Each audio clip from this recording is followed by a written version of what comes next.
que a gente pode dizer que a gente acha que acontece naquela fração de segundos antecedente ao ato? Bom, então vamos falar vou fazer um parênteses em relação à questão da covardia e da coragem, né?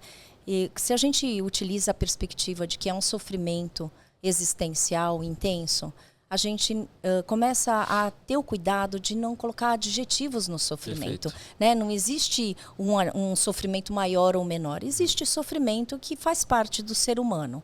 Né? Quando, então, eu retiro o adjetivo, eu começo a entender que todo mundo sofre à sua maneira. Né? A gente consegue se reconciliar na vida do nosso jeito. Né? Cada um faz aquilo que pode. Né? Então, vivendo dessa forma, tentando continuar a nossa existência dessa maneira, a gente começa a entender que existe uma perspectiva que é apresentada pela Organização Mundial da Saúde das 3 características do comportamento suicida. Então, essas 3 características, a primeira é o pensamento enrijecido. Então, a pessoa começa pela modalidade de enfrentamento, porque o sofrimento cega a gente, né, Raul? Então, muitas vezes, eu acho que você já viu, e você também já viveu, e eu também, situações que a gente estava com tanta dor e com tanto sofrimento que a gente precisou enrijecer. Quando a gente enrijece isso, tudo vira tudo ou nada, sempre ou nunca, vida ou morte. Veja bem que o ou, né, começa a fazer parte da nossa vida e começa a trazer dualismos, né, no sentido de que ou tem que ser desse jeito ou eu prefiro a morte. Bom, esse é o pensamento enrijecido. Quando isso começa a acontecer, uma outra característica é a característica da ambivalência. Na verdade, todas as pessoas que pensam na morte como possibilidade, vejam bem que eu não estou falando suicida, porque também é um jeito respeitoso de tratar as pessoas, que a gente nunca pode confundir o ato com a história da pessoa. Claro. Então, a pessoa que começa a vislumbrar a possibilidade da morte ser uma possibilidade para ela, uma saída para a solução dos problemas dela, porque ela já está com enrijecimento no pensamento, então ela vai trazer a ambivalência. Na verdade, a pessoa não quer se matar. Ela quer matar aquilo que está provocando sofrimento. Ela quer resolver o que está... Resolver aquilo que está trazendo desespero. E aí isso traz a terceira característica que a gente chama de impulsividade e que eu prefiro traduzir como acting out. Eu prefiro falar como uma atuação em cima sobre aquele sofrimento e aquele desespero.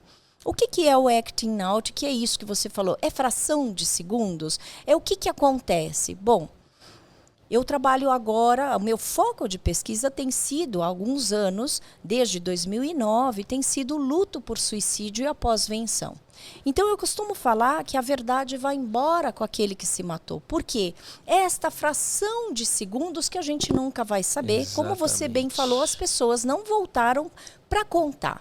Mas os estudos trazem que, muitas vezes, quando aquela pessoa aciona aquele desespero enorme, e eu trabalho também com uma consideração do Viktor Frankl, que desespero significa sofrimento sem sentido.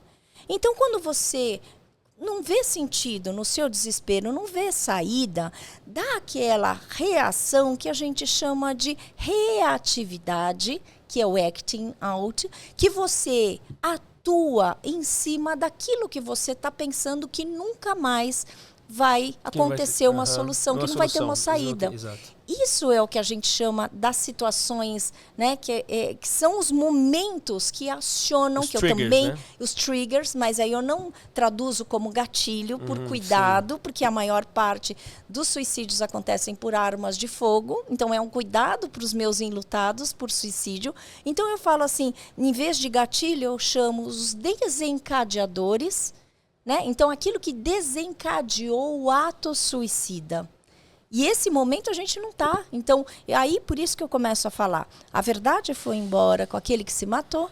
E o ato suicida é único e exclusivo da pessoa que se matou. Porque a gente sabe, eu tenho uma consideração e uma frase que eu falo, cada um o seu fardo, a cada um o seu fardo e o seu privilégio. Sabe o nosso Caetano Veloso, ele fala, né, cada um sabe a dor e a delícia de ser quem é. Sabendo disso, Da nossa delícia, todo mundo gosta, mas da nossa dor, a gente precisa aprender, né, ter estratégias para a gente conseguir gerenciar. E é nesse momento que a gente precisa estar atento, porque são os triggers, são os desencadeadores, são as situações que realmente fazem com que a pessoa se mate, né, e que consiga consumar a morte por suicídio. Sim, o que aciona e faz levar adiante. Exatamente.